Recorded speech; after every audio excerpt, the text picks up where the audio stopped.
Fake account काढले जातात आणि बदनामी केली जाते, या संदर्भात आपण काही कायदा करणार का? महोदय, सन्मान्य राहुल कुलजींनी जो मुद्दा उपस्थित केला की सोशल मीडिया प्लॅटफॉर्मचा उपयोग करून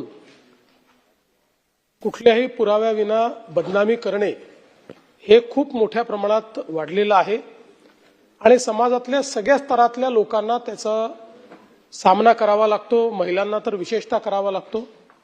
आणि म्हणून या संदर्भात कायद्यामध्ये काही बदल किंवा तरतूद करता येईल का हे पडताळून पाहण्याकरता राज्याचे जे डीजी आहेत त्यांच्या अध्यक्षतेखाली एक कमिटी तयार करण्यात येईल आणि त्यांच्या रिकमेंडेशन प्रमाणे पुढची कारवाई केली जाईल. या संदर्भात मुख्यमंत्री महोदय एकच सजेशन असं आहे की इन्फॉर्मेशन टेक्नॉलॉजी ऍक्ट खाली सेक्शन 66A मला वाटतं त्यावेळेला असं डेफर्मेटरी काहीही आपण इंटरनेटवर टाकलं तर यापूर्वी अरेस्ट करायची तरतूद होती, त्यानंतर ती आपण शिथिल केली आणि ती प्रोव्हिजन आपण काढली.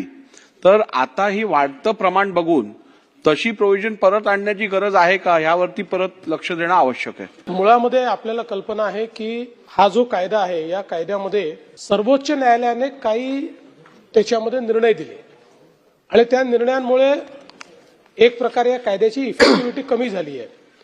दुसरं, पूर्वी IT ऍक्ट सोबत आपण IPC किंवा आताचा BNS लावायचो, तेही आता लावता येत नाही. त्याच्याही संदर्भात सुप्रीम कोर्टाने आणि म्हणून आता याला कायदेशीर इंटरव्हेन्शन हेच आवश्यक आहे. त्यामुळे आपण जसं सांगितलं तेही या समितीच्या कार्यकक्षेत देऊन आपल्याला स्टेट ऍक्ट, स्टेट अमेंडमेंट जे काही करता येईल त्या संदर्भात ते करण्याचा प्रयत्न करू.